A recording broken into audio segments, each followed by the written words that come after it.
உலக நாடுகளில் சின்ன நாடான ஸ்ரீலங்கன் ஏர்லைன்ஸ் வச்சிருக்குது. அதே மாதிரி மலேசியன் ஏர்லைன்ஸ், மலேசியா சின்ன நாடு, மலேசியன் ஏர்லைன்ஸ் வச்சிருக்குது. அதே மாதிரி சிங்கப்பூர் நாடு, சிங்கப்பூர் ஏர்லைன்ஸ் இருக்குது.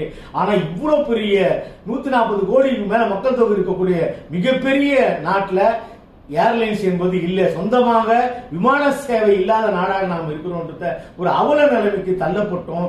இது ஒட்டுமொத்தமான ஏர் இந்தியாவை மட்டும் நம்ம எடுத்துக்கினா வெறும் கிட்டத்தட்ட 18,000 கோடி ரூபாய்க்கு அடிமாட்டு வேலைக்கு பன்னாட்டு நிறுவனங்களுக்கு வித்திருக்கிறாங்க, பெரிய கம்பெனிக்கு வித்திருக்கிறாங்க.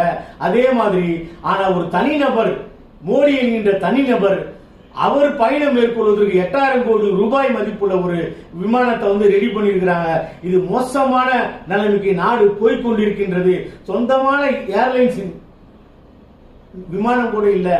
ஆனா விமான நிலையங்கள் பார்த்தீங்கன்னா அதை தனியார் பயன்படுத்துற ஏற்பாடு இருக்குது. மோடி அவர்கள் 2014 பதவியேற்கும் போது 14 அலைபேசி நிறுவனங்கள் இருந்தது இந்தியாவில். ஆனா இன்னைக்கு பாத்தீங்கன்னு சொன்னா 2023 வெறும் ஏர்டெல், அதுக்கப்புறம் வெறும் இந்த ஜியோ, இது 2 தான் இருக்குது. நம்மளுடைய சொந்த நாட்டு கம்பெனியான பிஎஸ்என்எலுக்கு 4G உரிமையோ 5G உரிமையோ வழங்காத ஒரு அரசியலை கேள்விப்பட்டிருக்கீங்களா?